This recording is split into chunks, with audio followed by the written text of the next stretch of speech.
الحمد لله رب العالمين والصلاة والسلام على أشرف الأنبياء والمرسلين وعلى آله وأصحابه أجمعين ومن تبعهم بإحسان إلى يوم الدين. يا أيها الذين آمنوا اتقوا الله حق تقاته ولا تموتن إلا وأنتم مسلمون. يا أيها الناس اتقوا ربكم الذي خلقكم من نفس واحدة وخلق منها زوجها وبث منهما رجالا كثيرا ونساء واتقوا الله الذي تساءلون به والأرحام إن الله كان عليكم رقيبا. يا أيها الذين آمنوا اتقوا الله وقولوا قولا سديدا يصلح لكم أعمالكم ويغفر لكم ذنوبكم ومن يطع الله ورسوله فقد فاز فوزا عظيما. أما بعد، محترم علماء کرام اور حفاظ کرام، رب ذوالجلال کا مجھ پر اور آپ پر یہ خصوصی فضل و کرم ہے کہ آج یہاں ایک بڑے ہی اہم عنوان سے متعلق گفتگو کرنے کے لیے اللہ تعالیٰ نے جمع ہونے کا موقع عطا فرمایا ہے۔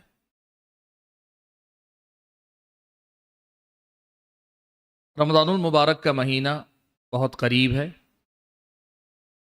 اور آپ سبھی حضرات، چاہے آپ میں سے جو علماء ہیں یا جو آپ میں سے صرف حفاظ ہیں، حافظ قرآن ہیں، انشاءاللہ رمضان المبارک میں خصوصی طور پر قیام اللیل، تراویح اور ویسے عمومی طور پر 5 وقتہ نمازوں کی امامت کرنے جا رہے ہیں انشاءاللہ۔ تو ایسے موقع پر یہ جو مجلس منعقد کی گئی ہے، جس کا مقصد ہی یہ ہے کہ آپ ائمہ کرام کو کچھ بنیادی باتیں اس حوالے سے بتائی جائیں جو کہ یاد دہانی ہو، جو علماء پہلے سے جانتے ہیں ان کے لیے یاد دہانی ہو، اور جو حافظ قرآن ہیں انہوں نے ابھی علم تفصیلی طور پر حاصل نہیں کیا ہے، ان لوگوں کے لیے یہ مجلس عمل سے پہلے علم کے حصول کا جو ضابطہ ہے اس ضابطے کی تکمیل بن جائے، یعنی امامت کے لیے آگے بڑھنے سے پہلے اس سے متعلق احکام کو سیکھنے کا ایک موقع بن جائے۔ ایسی ایک مجلس اللہ تعالیٰ نے آج نصیب فرمائی ہے، تو یہ میری اور آپ کی خوش قسمتی کی علامت ہے۔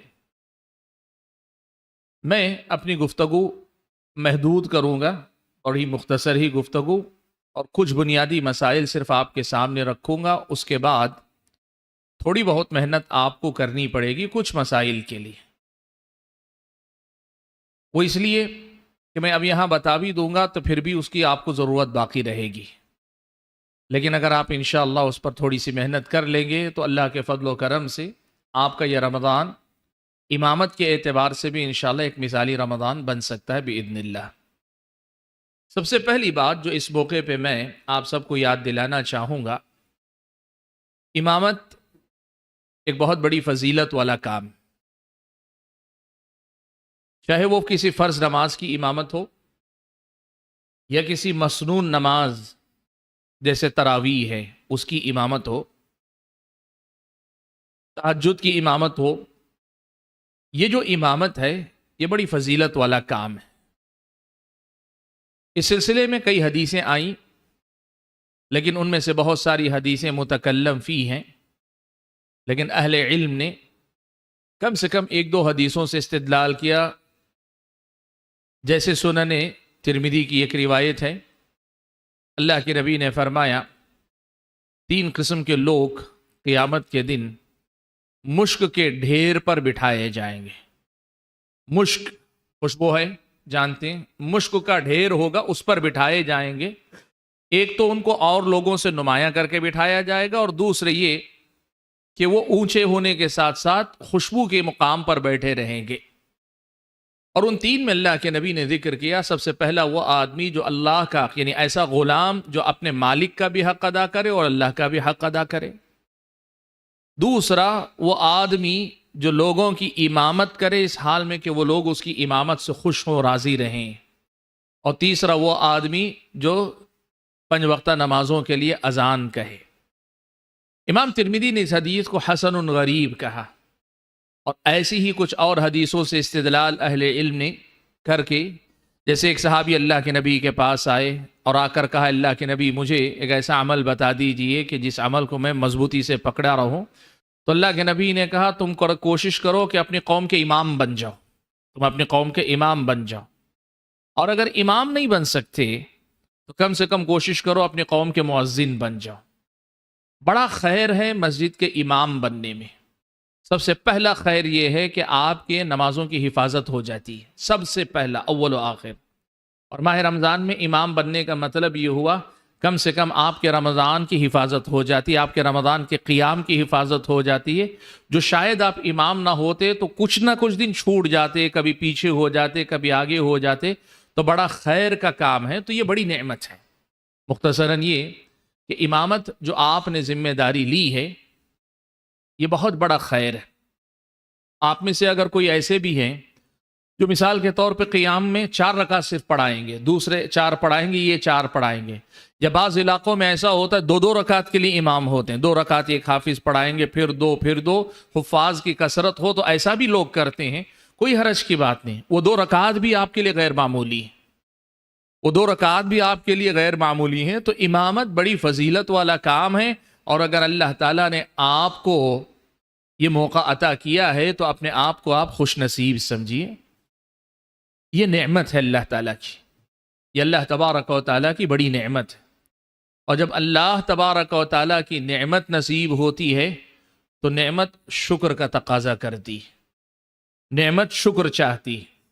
یعنی اللہ تعالیٰ کا حکم یہ ہے کہ جب اللہ تعالیٰ آپ پر انعام کرے، کوئی نعمت اللہ تعالیٰ آپ کو عطا فرمائے، تو آپ اس نعمت کے شکر گزار بندے بنیں۔ نعمت کا شکر کیسے ہوتا ہے؟ شکر کے کئی مقام ہیں، میں تفصیل میں گئے بغیر مختصر اشارہ کر دیتا ہوں۔ دل سے پہچاننا کہ یہ نعمت ہے، نعمت کی پہچان ہو کہ نعمت ہے یہ، اعتراف کرنا کہ ہاں میں مانتا ہوں کہ یہ اللہ تعالیٰ کا انعام ہے مجھ پر، منعم کے احسان کو ماننا، اور اللہ نے موقع دیا تو زبان سے اس کا اظہار کرنا، جیسے آپ الحمدللہ کہیں، کوئی آپ کے سامنے موقع ذکر کرے تو آپ کہیں کہ ہاں اللہ کا شکر ہے، الحمدللہ، زبان سے اعتراف کریں۔ یہ سب شکر کے درجات ہیں، لیکن نعمت کے شکر کا ایک بڑا اہم باب ہے، وہ ہے نعمت کا صحیح استعمال کرنا۔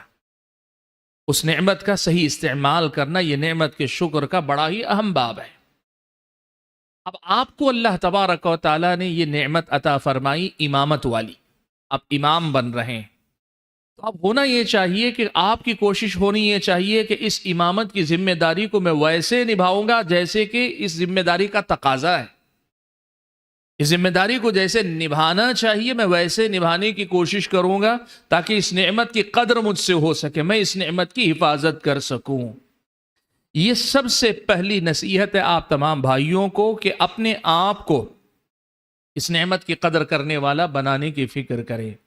کیوں؟ اللہ نے کہا لَإِن شَكَرْتُمْ لَأَزِيدَنَّكُمْ، آپ جس قدر اس نعمت کا شکر کریں گے، بہتر استعمال کریں گے، اللہ مزید آپ کو نوازے گا۔ مان لیجئے کہ آپ نے اس رمضان میں اچھی طریقے سے اس کو نبھایا، اللہ تعالیٰ آئندہ اور زیادہ مواقع آپ کے لیے کھولے گا۔ مان لیجئے کہ آپ نے اس رمضان کی پہلی تراویح کو بڑے اہتمام کے ساتھ پڑھایا، اللہ تعالیٰ دوسرے دن آپ کے لیے شرح صدر کا اور زیادہ موقع اللہ تعالیٰ عطا فرمائے گا۔ آپ نے پہلا عشرہ گزارا بھرپور طریقے سے، اللہ دوسرے عشرے کو اور زیادہ بہتر کرے گا، اور آپ نے 20 دن 2 عشرے بھرپور طریقے سے گزارے، آخری عشرے کا قیام، اس کی عبادتیں، یہ سب اللہ تعالیٰ اور زیادہ آپ پر کھول دے گا۔ یہ اللہ تعالیٰ کی نعمت کا بہت بڑا فائدہ ہے جو ہم اور آپ کو ملے گا۔ لَإِن شَكَرْتُمْ لَأَزِيدَنَّكُمْ وَلَإِن كَفَرْتُمْ إِنَّ عَذَابِي لَشَدِيدٌ۔ تو میں پہلی بات یہی یاد دلانا چاہتا ہوں کہ آپ اور ہم اللہ کی توفیق سے ایسی کوئی نعمت مل رہی ہے تو اس نعمت کے شکر گزار بننے کے جو تقاضے ہیں، اور ان میں سے سب سے اہم ایک تقاضا یہ ہے کہ ہم اس نعمت کا صحیح استعمال کریں، اس کی تیاری ہم اور آپ کر لیں۔ اب وہ کیسے ہوگی؟ تو میں آپ کے سامنے 5 بڑے مسائل ذکر کر رہا ہوں، ہر مسئلے کے ضمن میں کئی چیزیں آئیں گی، لیکن 5 بڑی باتیں آپ کے سامنے ذکر کر رہا ہوں، اور صرف یہی 5 باتیں آج کے سارے مسائل کا جو میں ذکر کرنا چاہتا ہوں اس کا خلاصہ ہوں گی۔ ان میں سے سب سے پہلا مسئلہ ہے اخلاص نیت کا، اخلاص نیت کا معاملہ۔ آپ سبھی جانتے ہیں اللہ نے فرمایا فَمَنْ كَانَ يَرْجُو لِقَاءَ رَبِّهِ فَلْيَعْمَلْ عَمَلًا صَالِحًا وَلَا يُشْرِكْ بِعِبَادَةِ رَبِّهِ أَحَدًا۔ اللہ تعالیٰ نے عمل صالح کا حکم دیا اور اس میں شرک سے منع کیا۔ عمل صالح، ابن کثیر رحمۃ اللہ علیہ نے کہا وہ جو سنت کے مطابق ہو، اور وَلَا يُشْرِكْ بِعِبَادَةِ رَبِّهِ أَحَدًا کہا جس میں بندہ مخلص ہو۔ اور ان دونوں کو سمجھانے کے بعد ابن کثیر رحمۃ اللہ علیہ نے لکھا وَهُمَا رُكْنَا الْعَمَلِ الْمُتَقَبَّلِ، یعنی عمل کی قبولیت کے 2 بنیادی جو شرائط ہیں، ایمان اور اسلام کے بعد جو 2 بنیادی شرائط عمل کی قبولیت کے، ان میں سے ایک اخلاص ہے۔ ہر عمل کی طرح آپ کو اس میں مخلص ہونا ہے، لیکن یہ بات میں آپ کو بتا رہا ہوں، علماء اور حفاظ کو اخلاص پر زیادہ محنت کرنی پڑتی اس مسئلے میں۔ آپ کی قرات اچھی ہے، آپ کا انداز اچھا ہے، آپ کی تقریر اچھی ہے، آپ کا درس اچھا ہے، آپ جو گفتگو کرتے ہیں وہ بڑی اچھی ہے، اس کی وجہ سے انسان کے نفس کے اندر ریاکاری بڑی تیزی سے آتی ہے، ریاکاری کا امکان بڑی تیزی سے پیدا ہوتا ہے۔ میں آپ کو ایک چیز بتاؤں، یہ آپ سبھی تجربہ کریں گے، اللہ ہماری حفاظت فرمائے۔ جس وقت ہم نماز میں کھڑے ہو کر نماز پڑھ رہے ہیں، آپ اپنے آپ سے پوچھ کر دیکھیے کہ تلاوت کے دوران، پڑھتے ہوئے یا تقریر کے دوران، نماز کی ہم بات کر لیں، تلاوت کے دوران ہم اللہ تعالیٰ کی طرف متوجہ ہیں، ہمارا رخ اللہ کی طرف۔ آپ دیکھیں کہ آپ کا دل سامنے کی طرف ہے یا آپ کا دل پیچھے کی طرف ہے، آپ کا دماغ سامنے کی طرف ہے، آپ کا دماغ پیچھے کی طرف ہے۔ آپ یقین کر لیں آپ کو محسوس ہوگا اکثر ہمارا دل پیچھے کی طرف رہے گا۔ میں جو پڑھ رہا ہوں لوگوں کو کتنا اچھا لگ رہا ہے، لوگوں کو کتنا لطف آ رہا ہے، میں لوگوں کو اور اچھے پڑھ کے دکھاؤں گا، سناؤں گا۔ سبحان اللہ، بہت مشکل ہے ایک امام کے لیے، ایک قاری کے لیے، ایک حافظ قرآن کے لیے اپنے اخلاص کی حفاظت کرنا بہت مشکل ہے۔ سفیان ثوری رحمۃ اللہ علیہ نے جو کہا تھا ما عالجت شيئا اشد علي من نیتی وانها تتقلب علی، کہ میں نے زندگی میں اپنی نیت کو سنبھالنے سے زیادہ مشکل کوئی کام نہیں کیا ہے، اور یہ میں دیکھتا ہوں کہ جب بھی میں سنبھالتا ہوں یہ پلٹ جاتی ہے، الٹ جاتی ہے، واپس پھر سے جو ہے خلوص سے خالی ہو جاتی ہے۔ یہ مسئلہ حافظ قرآن کو پورے رمضان جھیلنا پڑے گا۔ میں لفظ کہہ رہا ہوں، پورے سال آپ کو، پورے رمضان آپ کو جہاد کرنا پڑے گا، پورا رمضان جہاد کرنا پڑے گا۔ بہت بڑا مجاہدہ، آسان نہیں، بہت بڑا مجاہدہ ہے، بہت مشکل ہے حقیقت میں، یہ آسان نہیں۔ میں کہہ رہا ہوں، یہ میں خود بھی، چونکہ آپ کی طرح میں بھی امام رہتا ہوں، مجھے معلوم ہے کہ کتنی مشکل ہے یہ ذمہ داری، بہت مشکل ہے، آسان نہیں، لیکن کرنا پڑے گا۔ ہاں، مجاہدے کے بعد پھر بھی کبھی نفس غالب آ جاتا ہے، کم سے کم ایک عذر تو رہے گا کہ ہم نے اپنی سی پوری کوشش کی، ہم نے لوگوں کی رضا اور خوشنودی نہیں چاہیے، ہم لوگوں کو خوش کرنے کی اس کی کوشش کرتے رہے، نفس غالب آتا رہا، ہم مجاہدہ کرتے رہے، کم سے کم یہ تو ہو اللہ کے سامنے ہم اپنا مجاہدہ دکھائیں کہ ہم نے اپنے اندر جتنی طاقت تھی پوری لگا دی کہ ہم مخلص ہو جائیں۔ یہ ہونا چاہیے، اس کے لیے جو ہے ہم اور آپ کو مسلسل محنت کرنی پڑے گی۔ بہت مشکل ہے مجاہدہ، یہ مجاہدہ بہت مشکل ہے، لیکن ایک بات آپ کو بتاؤں، ایک بڑی اہم بات دیکھیے، یہ اخلاص اگر ہم پیدا کر لے گئے نا، یعنی واقعتاً ہماری تلاوت اللہ کے لیے ہو، اللہ کی رضا کے لیے ہو، تو اللہ تبارک و تعالیٰ نے ایک بات قرآن میں بیان کی، من کان یرید حرث الآخرۃ نزد لہ فی حرثہ ومن کان یرید حرث الدنیا نؤتہ منہا وما لہ فی الآخرۃ من نصیب۔ اس آیت میں اور اسی معنی کے ہم معنی آیات میں یہ بات صاف طور پہ اللہ نے بتائی آپ اللہ کے لیے کام کریں گے، اللہ دین تو دے گا، دنیا بھی آپ کو دے دے گا۔ آپ دنیا کے لیے کریں گے، دنیا دے گا بھی تو تھوڑی دے گا، دین تو نہیں ملے گا آپ کو۔ جب آپ اللہ تعالیٰ کے لیے مخلص ہو کر تلاوت کریں گے نا، تو آپ اللہ کے ساتھ مخلص ہیں، لیکن وہ آپ کی اخلاص والی آواز، وہ تلاوت لوگوں کو اور زیادہ اچھی لگے گی۔ اللہ تعالیٰ آپ کی آواز میں وہ خوبی پیدا کرے گا۔ اس لیے پہلی بات جو آپ کو میں بتا رہا ہوں، اور میرے خیال میں سب سے اہم سبق اس مجلس کا آپ کو یہی کہ اس پورے رمضان میں آپ کو اپنے نفس سے مجاہدہ کرنا ہے، نفس سے مجاہدہ کرنا ہے، اللہ کے لیے پڑھنا، اللہ کے لیے کرنا۔ یہ اخلاص کا سب سے پہلا جو ہے مرحلہ۔ اچھا، ایک مسئلہ اخلاص سے جڑا ہوا آتا ہے جو حفاظ کرام سے متعلق ہے۔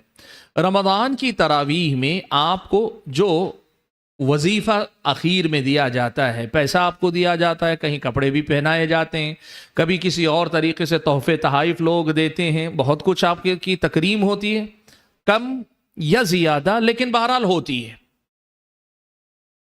اخلاص کی جب ہم بات کر رہے ہیں تو اس مسئلے کو سمجھ لینا ضروری ہے۔ پہلا مسئلہ، کیا اس پر یہ پیسہ لینا رمضان کے اختتام پر آپ کے لیے جائز ہے؟ پہلا مسئلہ میں تفصیل میں گئے بغیر آپ کو بتا دیتا ہوں، انشاءاللہ جائز ہے، حرام نہیں، ناجائز نہیں، لیکن کوئی اس سے بھی آزاد ہو کر پڑھاتے، یہ زیادہ افضل ہے، یہ زیادہ افضل ہے۔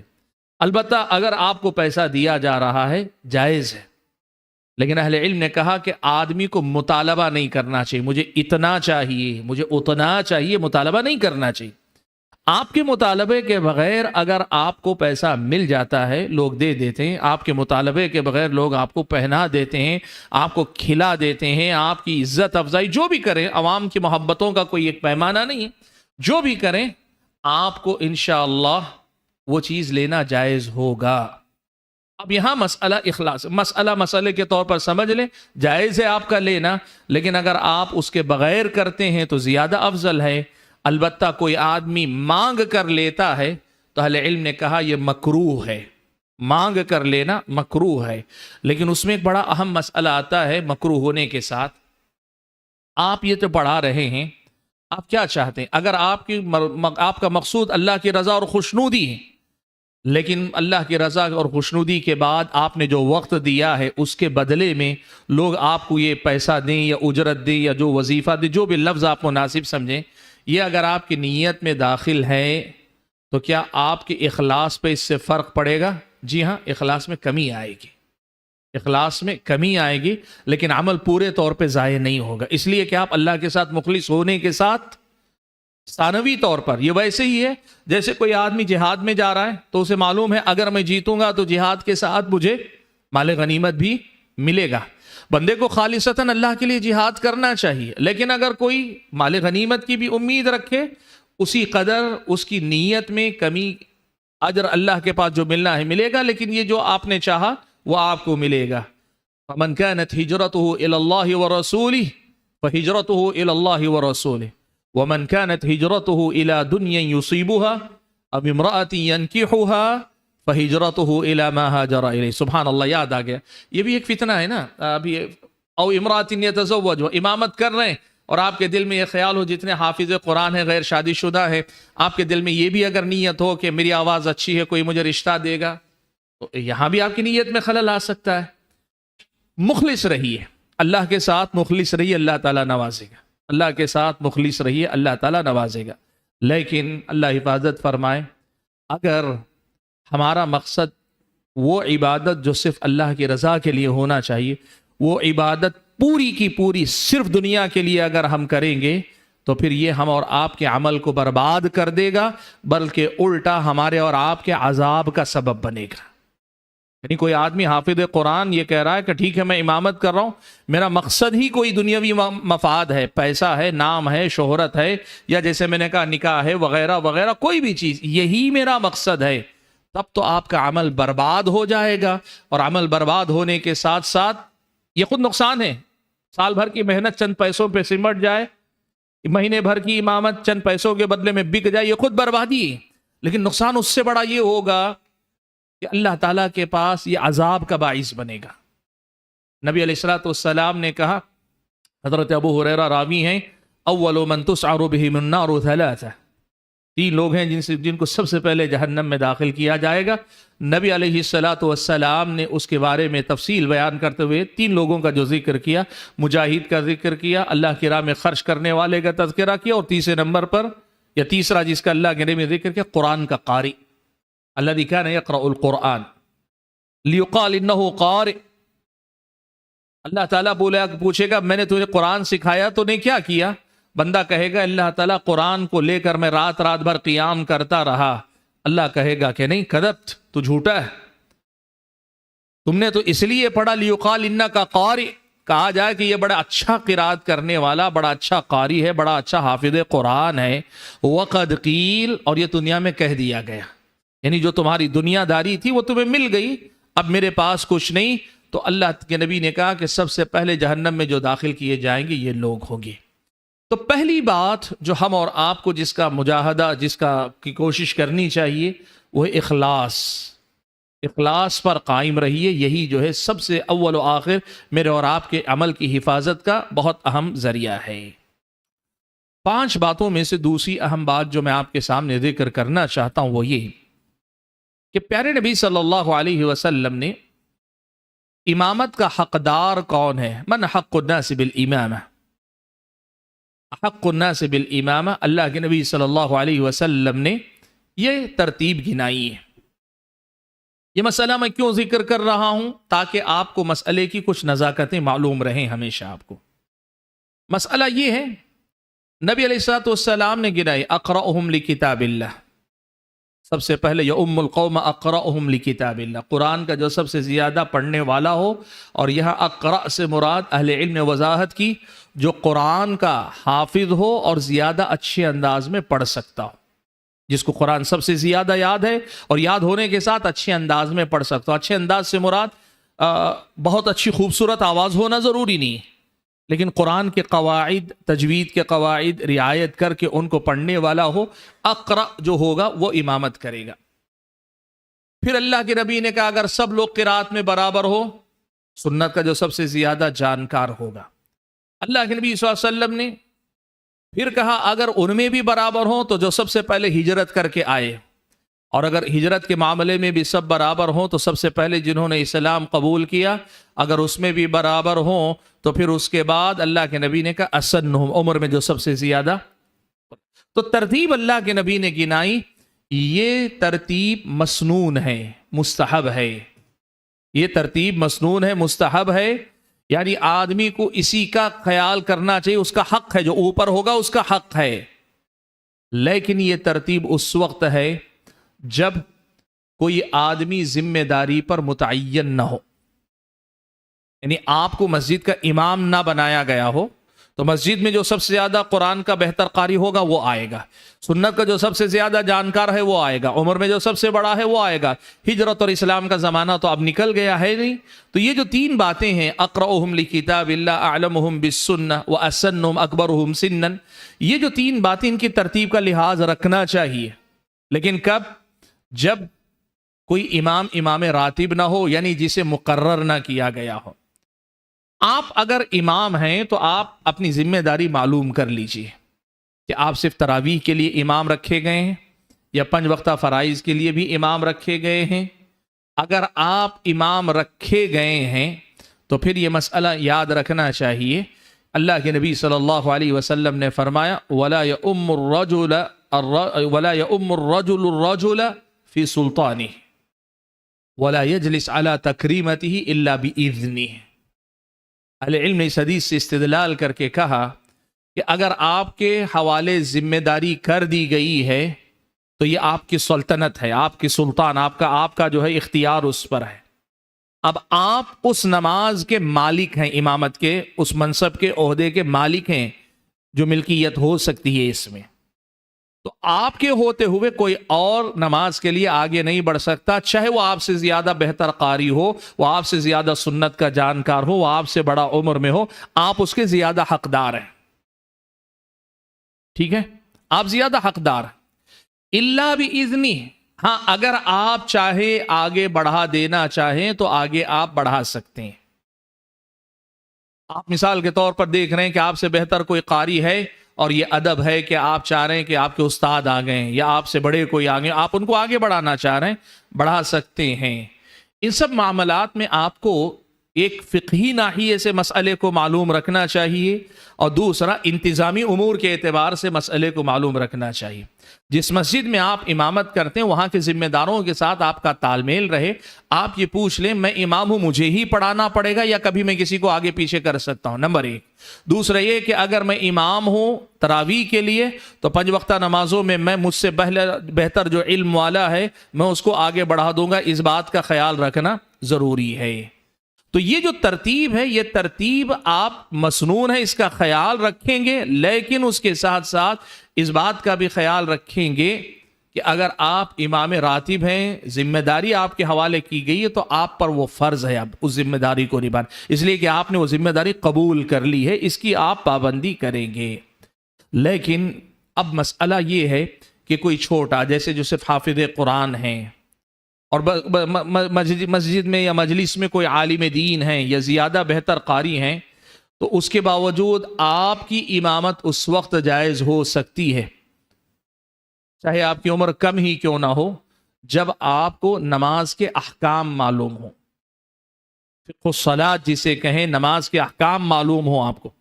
اگر آپ کو نماز کے احکام ٹھیک سے معلوم نہیں یا پورے معلوم نہیں، آدھے ادھورے معلوم ہیں، اور صرف آپ قرآن کے اچھے قاری ہیں، تو آپ کو آگے نہیں بڑھنا چاہیے، آپ کو آگے نہیں بڑھنا چاہیے۔ نماز میں اقرؤہم لکتاب اللہ احکام کی جانکاری کے بعد ہے، آپ احکام نماز کے جانتے ہوں، اس کے بعد اقرؤہم لکتاب اللہ کی بات۔ اور اگر آپ کو احکام نہیں معلوم ہیں تو آپ کو امامت ہی نہیں قبول کرنی چاہیے۔ بالفاظ دیگر میں کہنا یہ چاہ رہا ہوں، اب آپ امامت کی ذمہ داری قبول کر رہے ہیں تو اس سے پہلے آپ کو امامت کے احکام اور مسائل پڑھ لینے چاہیے، سیکھ لینے چاہیے، جان لینے چاہیے۔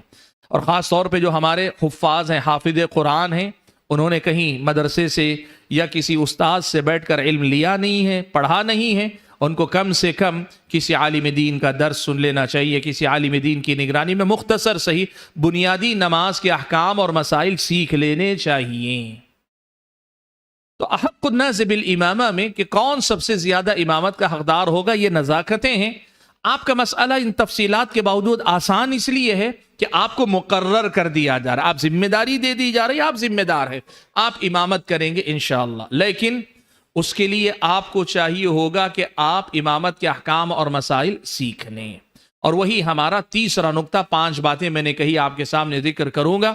ان میں سے تیسری جو بات ہے وہ یہی کہ آپ سبھی پر فرض عین ہے، آپ سبھی پر فرض عین ہے کہ نماز کے احکام اور مسائل کو آپ تفصیل کے ساتھ پڑھ لیں۔ ہمارے بہت سارے حفاظ، اس لیے کہ ہم بھی اس عمر سے گزرے، اس لیے ہمیں پتہ ہے، یہ ہم نے امامت پہلے کی ہے، بہت سارے احکام بعد میں سیکھے ہم، جو کہ صحیح نہیں ہے۔ ہاں یہ مسئلہ تھا کہ ہم جس جگہ نماز پڑھاتے تھے وہاں ہم ہی سب سے زیادہ دین جاننے والے تھے، گرچہ ہم جتنا جانتے تھے وہ ناکافی تھا۔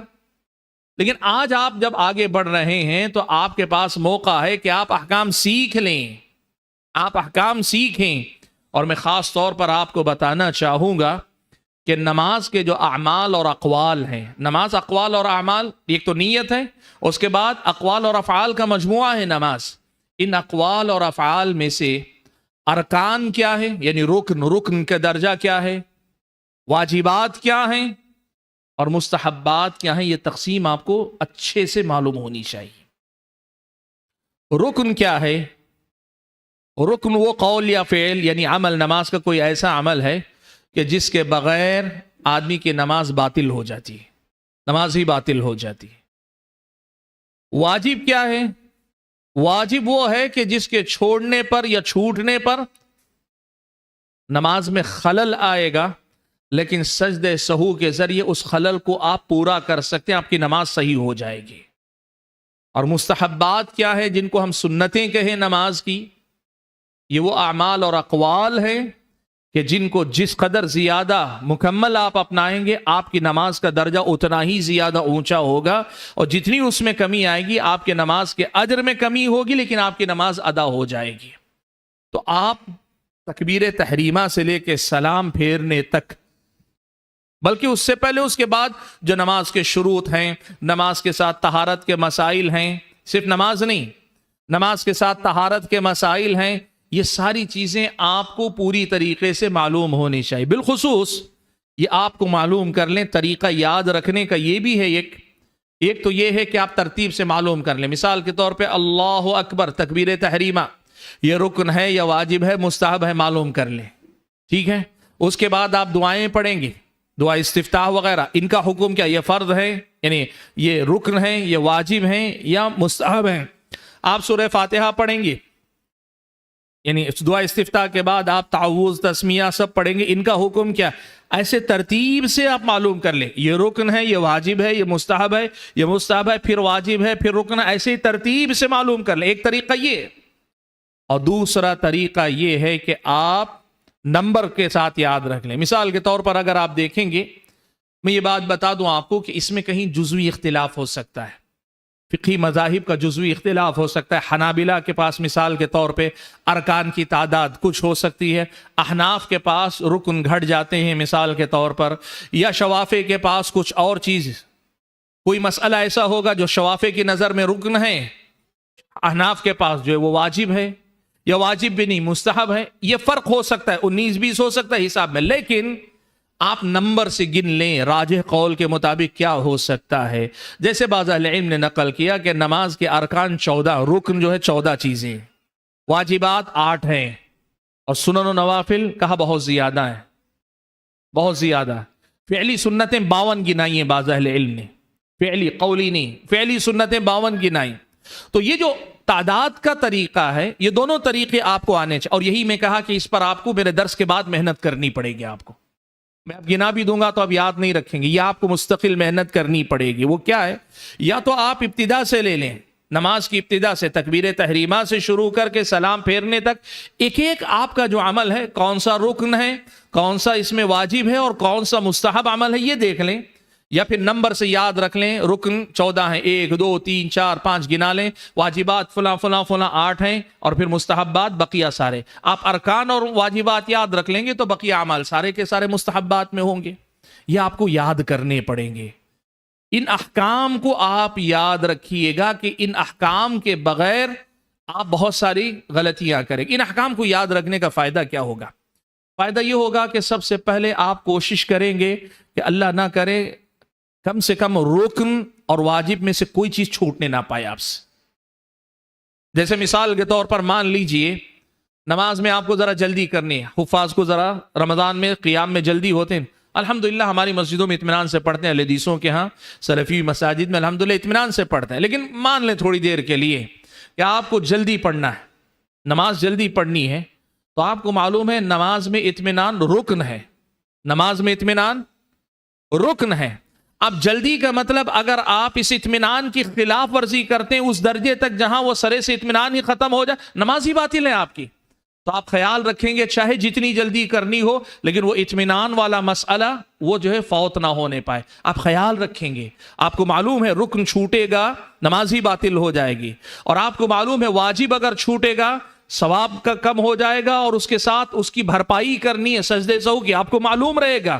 اور تیسرے نمبر پر ایک مسئلہ کہ سنن اور مستحبات، تاکہ کبھی کبھار واقعتاً نماز کو مختصر کرنا ہو تو کیا چیزیں چھوڑ کر آپ مختصر کر سکتے ہیں، ضرورت ہوتی ہے۔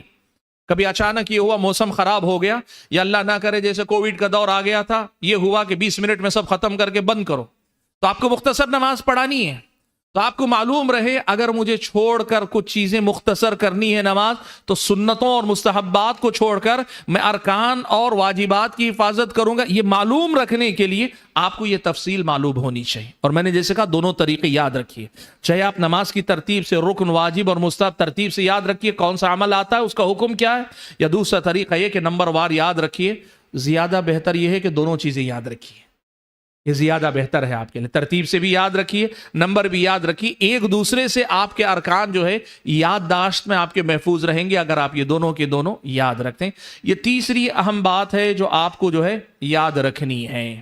اب اس میں صرف نماز کے واجبات، ارکان وغیرہ کی بات نہیں کر رہا ہوں، اس کے ساتھ مثال کے طور پر آپ کو وہ ساری کیفیتیں یاد رکھنی پڑیں گی۔ فرض نماز میں مثال کے طور پر اللہ کے نبی صلی اللہ علیہ وسلم کی پہلی 2 رکعت جو ہوتی تھیں، اگر 4 رکعت فرض میں پڑھ رہے ہیں، پہلی 2 رکعت کے مقابلے بعد کی 2 رکعت کے مقابلے میں پہلی 2 رکعت ذرا طویل ہوا کرتی تھی۔ قیام میں اللہ کے نبی صلی اللہ علیہ وسلم کی پہلی جو 2 رکعت ہوتی تھیں، بعد والی 6 رکعت کے مقابلے میں پہلی 2 رکعت ہلکی ہوتی تھیں۔ ہمارے سارے حفاظ پہلی 2 رکعت بڑی لمبی پڑھاتے ہیں، سارے کے سارے۔ تو یہ سارے آداب احکام آپ کو سیکھنے چاہیے، یہ سارے آداب احکام آپ کو سیکھنے چاہیے۔ جس قدر زیادہ آپ اس معاملے میں علم والے ہوں گے، آپ کا قیام اور آپ کی امامت اسی قدر زیادہ مکمل ہوگی انشاءاللہ۔ یہ ہو گئی تیسری اہم بات جو میں آپ کے سامنے رکھنا چاہتا تھا۔ چوتھی اہم بات جو میں آپ کے سامنے رکھنا چاہتا ہوں وہ ہے، بڑی اہم ہے، اسی سے اس کا تعلق ابھی جو احکام گزرے اس کا، اور آپ چاہے تو اسے تیسری ہی کے ساتھ جوڑ لیجئے، وہ ہے سہو فی الصلاۃ۔ نماز میں جو بھول ہو جاتی ہے اس کے احکام آپ کو معلوم رہنے چاہیے۔ سہو جو ہو جاتا ہے نماز میں، آپ سے جو بھول ہوتی ہے، آپ کو اس کے احکام معلوم ہونے چاہیے۔ اب آپ دیکھیے، رکن اگر آپ کا چھوٹتا ہے تو سہو میں آپ کو یہ بات یاد رکھنی چاہیے کہ فوراً آپ اس کو دہرانا پڑے گا، جو رکن چھوٹا ہے اسے دہرانا پڑے گا۔ اور اگر پچھلی رکعت میں کوئی رکن چھوٹا ہے تو پوری رکعت آپ کو دہرانی پڑے گی۔ کسی رکعت میں ایک رکن چھوٹ گیا، اگلی رکعت میں یاد آ رہا ہے یا نماز کے بعد، تو رکعت پوری دہرانی پڑے گی۔ لیکن نماز کے دوران یا نماز کے بعد آپ کو یاد آیا کہ کوئی واجب چھوٹا ہے، آپ کو صرف سجدے سہو کرنا پڑے گا۔ اور اگر آپ کو جو ہے یاد آئے کہ کچھ مستحبات چھوٹے ہیں، آپ کو نماز بھی نہیں دہرانی ہے، سجدے سہو بھی نہیں کرنا ہے، لیکن آپ کو یہ ضرور کرنا ہے کہ آپ اگلی بار خیال رکھیں یہ سہو نہ ہونے پائے، اس لیے کہ اس کی وجہ سے اجر میں کمی آتی ہے۔ تو سہو کے جو احکام ہیں حالانکہ مختصر ہیں، لیکن ان کو مستقل آپ کو یاد رکھنا پڑے گا۔ میں ایک واقعہ سناتا ہوں جو ہم لوگوں نے حرم میں ہمارے ساتھ پیش آیا، اور اس دن ہمارے ایک ساتھی کا تبصرہ بھی بڑا جاندار تھا۔ بہت مطلب ہوا یہ کہ مسجد نبوی میں ہم لوگ نماز پڑھ رہے ہیں، قیام رات میں تراویح پڑھ رہے ہیں۔ امام دوسری رکعت کے بعد سلام تشہد میں بیٹھنے کے وجہ سیدھے اٹھ کر کھڑے ہو گئے۔ 2 رکعت پہ سلام پھیرتے ہیں، تیسری رکعت کے لیے سیدھے کھڑے ہو گئے۔ تو لوگوں نے پیچھے سے تسبیح کہی، امام بیٹھے نہیں۔ لوگوں نے پیچھے سے تسبیح کہی، امام بیٹھے نہیں، پڑھتے چلے گئے۔ اب ہم لوگوں کو اندازہ ہے کہ یہ تیسری رکعت پوری کر کے کیا کریں گے، تشہد میں بیٹھیں گے اور بیٹھ کر کیا کریں گے، سجدے سہو کر لیں گے، یہ توقع ہے ہماری۔ تیسری رکعت مکمل ہوئی، امام اٹھ کر کھڑے ہو گئے چوتھی رکعت کے لیے۔ تیسری رکعت کے بعد وہ بیٹھے نہیں، چوتھی رکعت کے لیے اٹھ کر کھڑے ہو گئے۔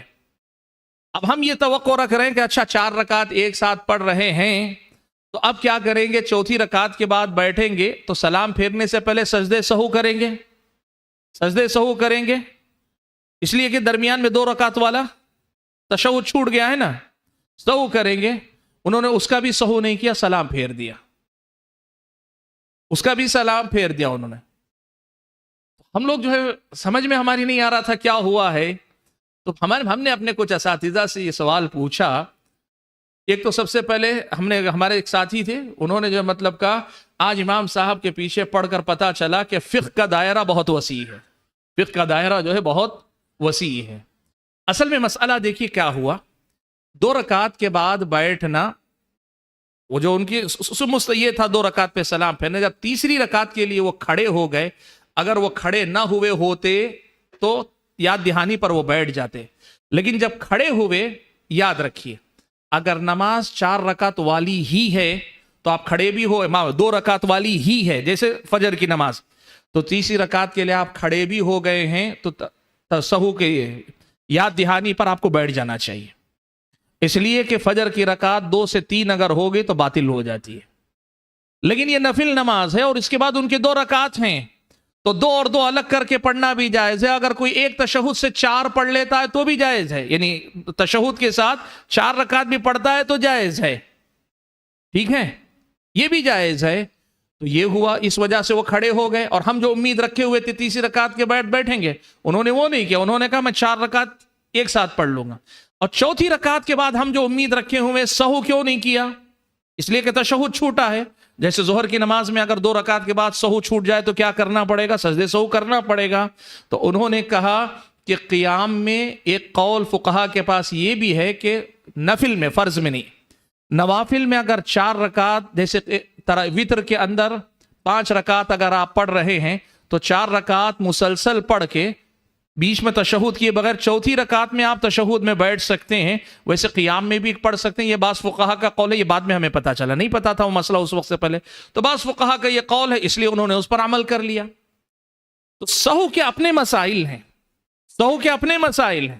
تو یہ میں کہنا چاہ رہا ہوں کہ آپ کو بحیثیت امام یہ معلوم ہونا چاہیے کب سہو کرنا ہے، کب سہو کے کس مسئلے پر آپ کو کیا کرنا چاہیے۔ اب آپ کھڑے ہو گئے، کسی نے لقمہ دیا، آپ کو بیٹھنا چاہیے یا نماز میں جاری رکھنا چاہیے نماز کو؟ یہ آپ کو معلوم ہونا چاہیے کب بیٹھنا چاہیے، کب نہیں بیٹھنا چاہیے۔ سہو کے احکام آپ کو معلوم ہونے چاہیے، ان احکام کو بھی تفصیل سے سیکھیں، زیادہ نہیں ہے، میں آپ کو پہلے ہی بتا دوں، سہو کے مسائل زیادہ مشکل نہیں، آسان ہے۔ اور اس میں ایک مسئلہ آتا ہے قبل الرکوع ہے یا بعد الرکوع ہے، معاف کیجیے، قبل السلام ہے یا بعد السلام ہے، سجدے سہو کب کرنا چاہیے، اس میں بھی آپ کے پاس بہت تفصیلات ہوں گی، لیکن اگر آپ ان میں سے راجح قول کے مطابق قبل السلام اگر آپ کر لیتے ہیں ہر نماز کے لیے، ہر سہو کے لیے جائز ہے، انشاءاللہ کوئی حرج کی بات نہیں، جائز ہو جائے گا آسانی کے لیے آپ، لیکن یہ احکام آپ سیکھیے۔ تو میں یہ کہہ رہا تھا یہ چوتھا مسئلہ ہے، لیکن یہ چوتھا مسئلہ بھی اس بات کا خیال رکھیے کہ چاہے تو اسے تیسرا بنا لیے، احکام عام، خصوصی طور پہ سہو کے احکام آپ کو سیکھنے چاہیے۔ اگلا مسئلہ جو آج کی اس ملاقات میں آپ کے سامنے مجھے رکھنا ہے، جو میں ذکر کرنا چاہتا ہوں، وہ ہے تلاوت کا مسئلہ۔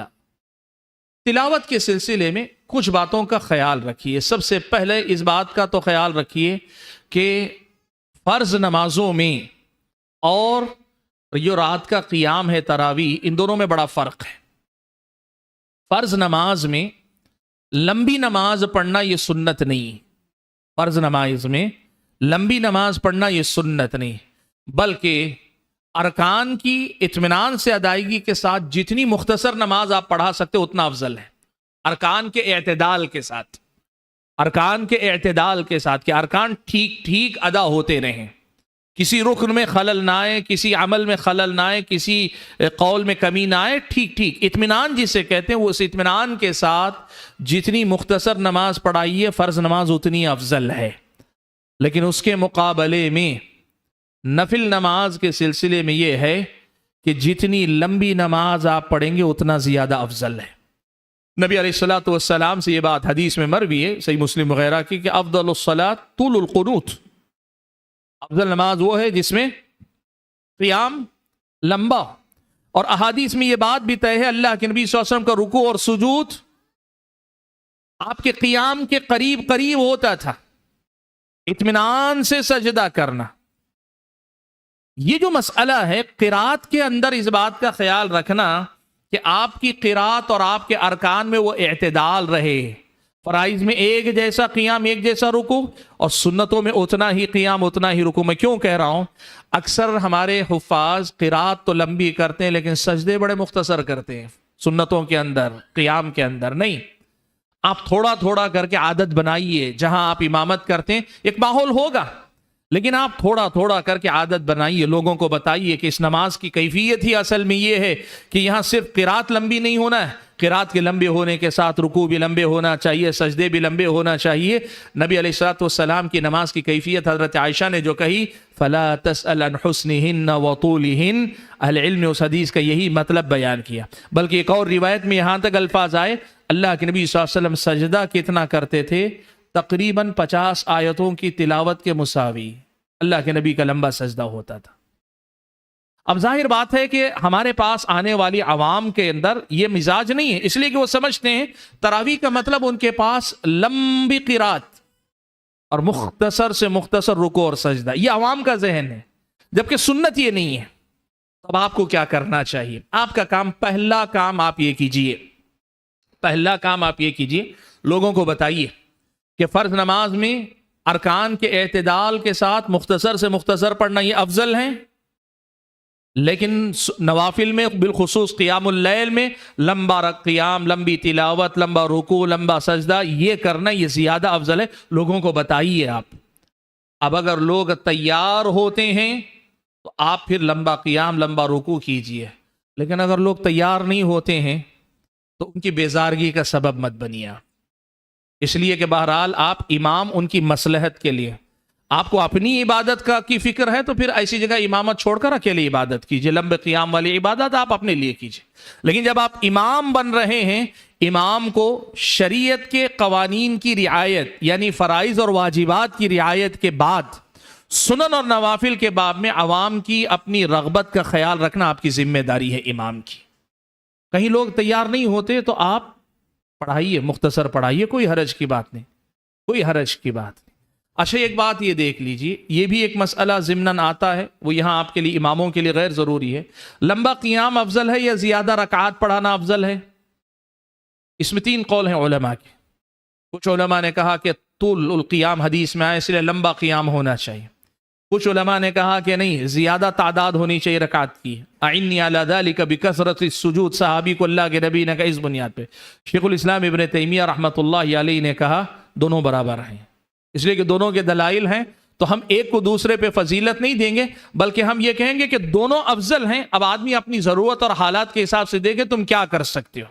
تمہیں لمبے قیام میں زیادہ دل لگتا ہے، لمبا قیام کرو، اور تمہیں اگر لمبے قیام میں دل نہیں لگتا، تعداد زیادہ کر سکتے ہو کرو.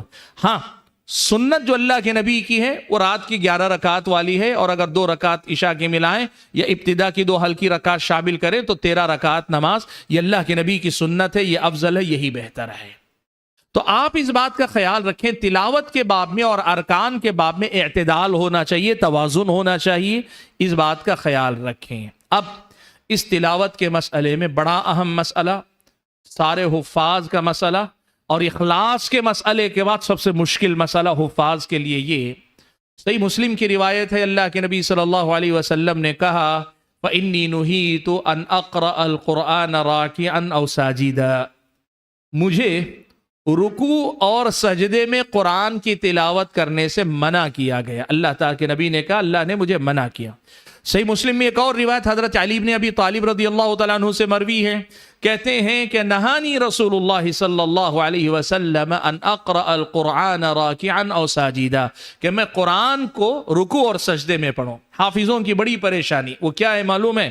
1 رکعت مکمل ہوئی، اب اگلی رکعت میں جو پڑھانا ہے وہ سجدے میں بھی پڑھ لیتے ہیں جلدی جلدی، تسبیحات کے بعد ایسا نہیں، تسبیحات پڑھ لیتے ہیں، سبحان اللہ سبحان اللہ سبحان اللہ ہو گئے. اب باقی جو لوگ 1 منٹ کا وقفہ لیتے ہیں، کچھ لمحات کا وقفہ، اس میں 3-4 آیتیں پڑھ لیتے ہیں جو اگلی رکعت میں پڑھانے ہیں، رکوع میں پڑھ لیتے ہیں، اور کئی بار تشہد میں اگلی 2 رکعت کا پڑھ لیتے ہیں. یاد رکھیے گا یہ جائز نہیں، اللہ کے نبی نے منع کیا ہے. آپ یاد رکھیے گا کہ آپ عبادت کر رہے ہیں. اچھا حافظ کی مجبوری ہے کہ اس کو اعتماد اس وقت آتا ہے جب وہ ایک بار پڑھ لیتا ہے. اگر واقعی ایسا ہے 2 رکعت کے بعد لمبا وقفہ لیجیے، فوراً اٹھ کے مت کھڑے ہو. اور اگر کوئی پیچھے سے مصلی کہتا ہے تو آپ ان سے کہہ دیجئے میں ایسے ہی پڑھا سکتا ہوں، کوئی حرج کی بات نہیں. آپ اس کو یہ کہہ دیں کہ بھائی میں 2 رکعت کے بعد فوراً 2 رکعت نہیں کھڑ کے پڑھا سکتا، یہ بہتر ہے اس کے مقابلے میں کہ آپ اللہ کے نبی کے حکم کی مخالفت کر کے رکوع اور سجدے میں آپ جو ہے کلمات قرآن پڑھنے کی کوشش کریں.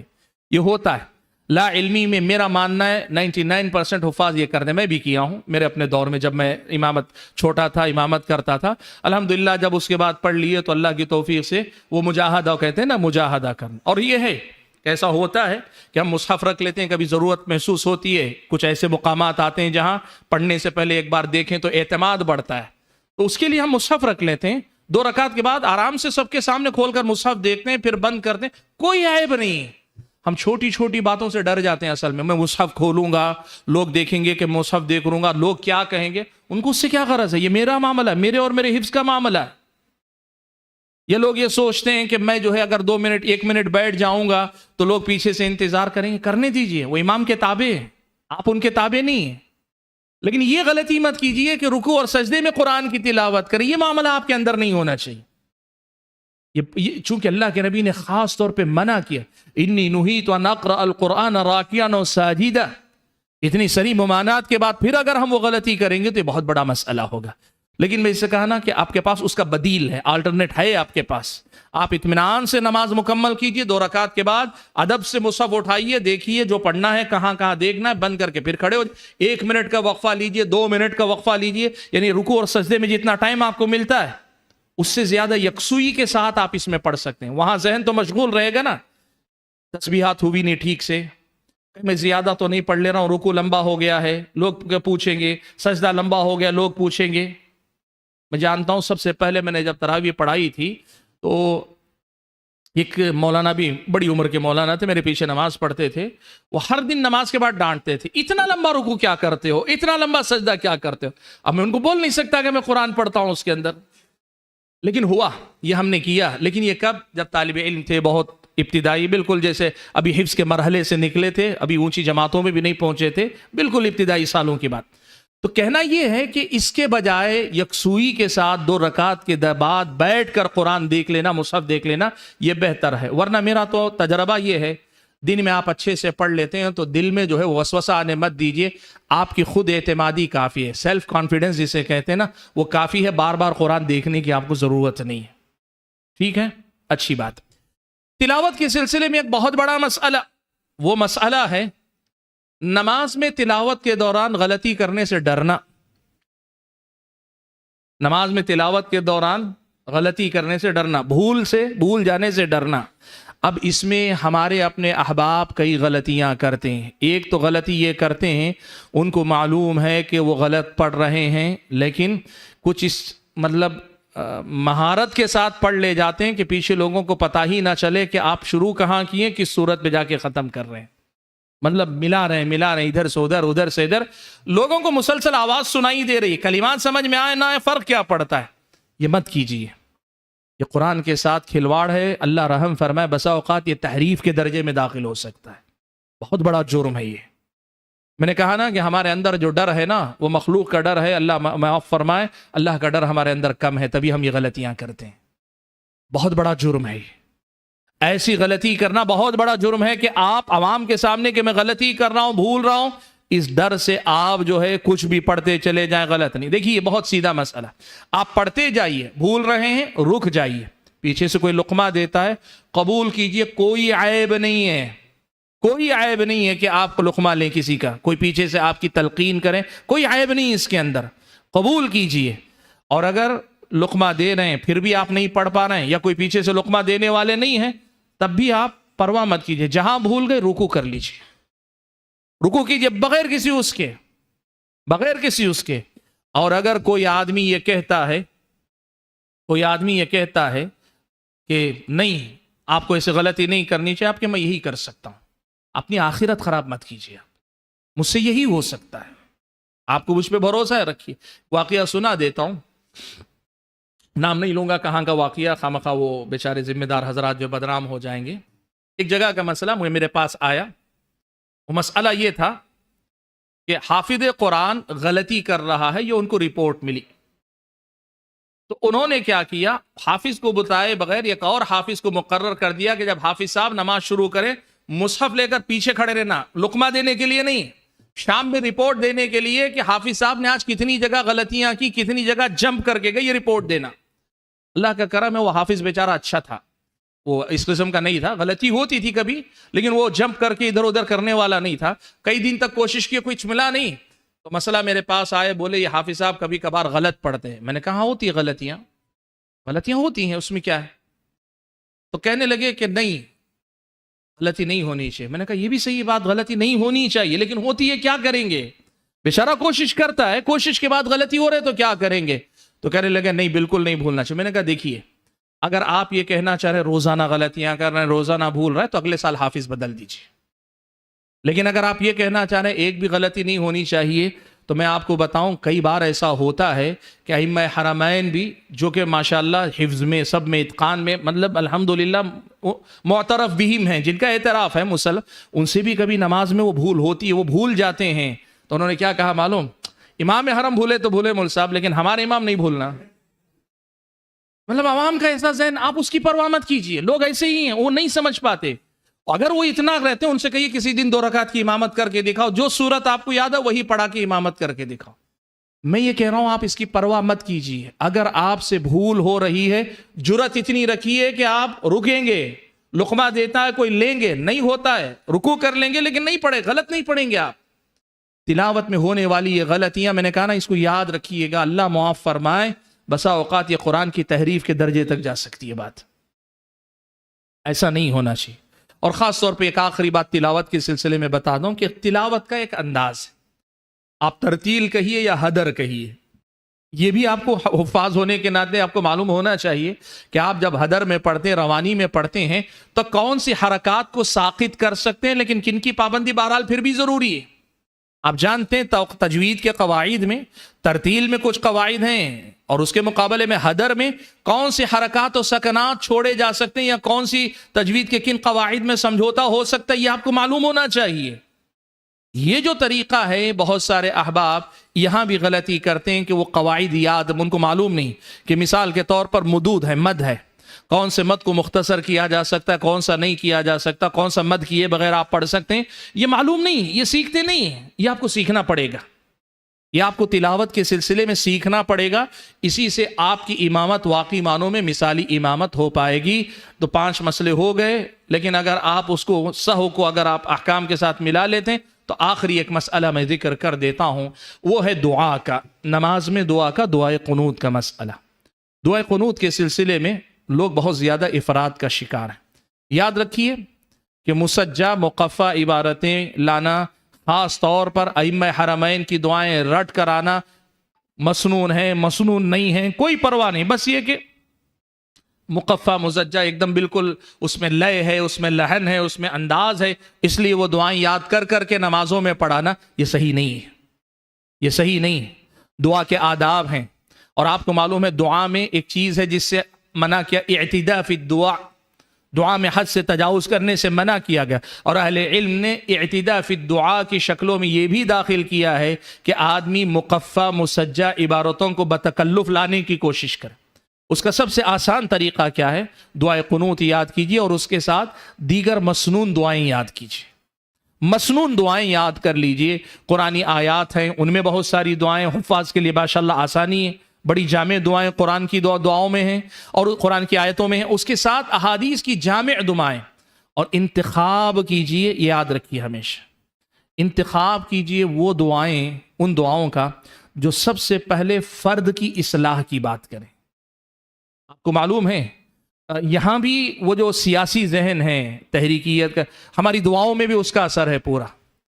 پوری دعا شروع سے آخر تک ملت اسلامیہ کے احوال پہ دعا کرتے ہیں، کبھی اپنے نفس کی اصلاح کی آدمی دعا نہیں کرتا ہے، اپنے اولاد کے لیے دعا نہیں کرتا ہے، آخر میں 1-2 جملے تیزی سے کر کے نکل جاتے ہیں. نہیں، آپ یہاں بھی خیال رکھیے دعا میں. مسنون دعائیں، اسی لیے میں کہہ رہا ہوں کہ مسنون دعاؤں میں یہ ساری چیزیں خود بخود پوری ہو جاتی ہیں، آپ کو کچھ زور لگانے کی ضرورت نہیں.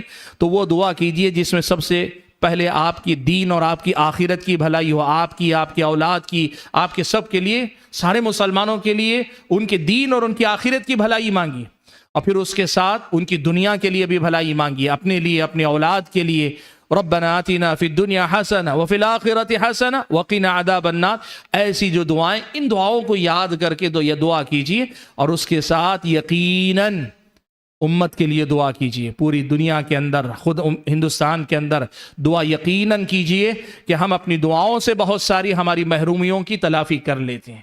تو دعاؤں میں وہ جو اعتداء فی الدعاء کا پہلو ہے، کچھ لوگ گھڑی دیکھ کر دعا کرتے، 20 منٹ دعا کرنا، نہیں، یہ طریقہ صحیح نہیں. اللہ کے بندو، طبیعت آمادہ ہے، آپ کا دل لگ رہا ہے، مانگ رہے ہیں، یہ کیفیت کا معاملہ ہے. دعا کا جو معاملہ ہے خالص سے کیفیت کا معاملہ ہے. جب آپ اللہ کے سامنے گڑ گڑا رہے ہیں تو آپ گڑ گڑاتے کبھی وقت کتنا ہوتا ہے پتہ نہیں چلتا، اور کبھی ایسا ہوتا ہے کہ طبیعت پوری طرح آمادہ نہیں، تھکان ہے، سستی غالب ہے، مختصر دعا کر کے ختم کر لیجیے. یہ گھڑی دیکھ کر، ٹائم ناپ کر دعا کرنا یہ کوئی شرعی طریقہ نہیں ہے. اور دعاؤں کے معاملے میں ائمہ کے اندر جو تکلف ہے، تصنع ہے، وہ عبارتیں یاد کرتے ہیں، یہ عبارتیں، یہ سب چیزیں چھوڑ دیجیے. سادگی لائیے اپنی دعاؤں میں. اس سادگی میں جو بے اختیاری ہوتی ہے، ایک آدمی ایک دم بے اختیار اللہ سے مانگتا ہے نا، اس میں جو تڑپ ہوتی ہے وہ مقفع مسجع عبارتوں میں نہیں آتی. اور خاص طور پہ دعاؤں میں رونا، زبردستی رونا، رونے کی آواز پیدا کرنا، رلانا، یہ سب چیزیں اچھی چیزیں نہیں ہیں. رونا وہ ہے جو خود بخود آئے، اور زیادہ اچھا رونا وہ ہے جو تنہائی میں آئے. جماعت میں آپ روتے ہیں تو آپ کو سب سے زیادہ فکر کرنی چاہیے، پتہ نہیں اس میں ریاکاری کتنی داخل ہو جائے. بے اختیار کبھی آ جاتا ہے، کسی کو بھی آ سکتا ہے کبھی بھی، اس کی بات نہیں کر رہا ہوں، لیکن جو کچھ ائمہ ہوتے ہیں کہ ہر دعا میں رو رو کے دعا کرتے ہیں، عوام یہی سب دیکھتے ہیں، عوام کے پاس معیار یہ فلاں مولانا یہاں تک ہوتا ہے، نہیں وطر ان کو پڑھانے دیجئے، کیوں؟ وہ رو رو کے دعا کرتے ہیں۔ یہ نہیں ہے کہ کوئی معیار نہیں، شرعی معیار نہیں۔ اپنی دعاؤں کی حفاظت کیجئے، شریعت مطہرہ نے آپ کو جو چیزیں دی ہیں وہ اس قدر زیادہ صاف اور واضح ہیں، ان سب چیزوں سے پاک ہیں آپ کی نمازیں، تو اپنی دعاؤں کا بھی اہتمام کیجئے۔ بہرحال یہ کچھ احکام اور مسائل تھے جو مجھے مناسب لگا کہ آج کے دن میں آپ کے سامنے رکھوں۔ میری اللہ تعالیٰ سے یہ دعا ہے کہ اللہ تعالیٰ مجھے اور آپ سبھی بھائیوں کو مسجد کی امامت کی یہ جو ذمہ داری ہے اس سے کما حق ہو عہدہ برآ ہونے کے توفیق عطا فرمائے، اللہ اس کو قبول فرمائے، میزان حسنات میں اعلیٰ مقام عطا کرے، اور جو کمی کوتاہی ہم سے ہو چکی ہے ماضی میں اللہ ان سے درگزر فرمائے، اور آئندہ ایسی کوئی بھی غلطی کرنے سے اللہ تعالیٰ ہماری حفاظت فرما لے۔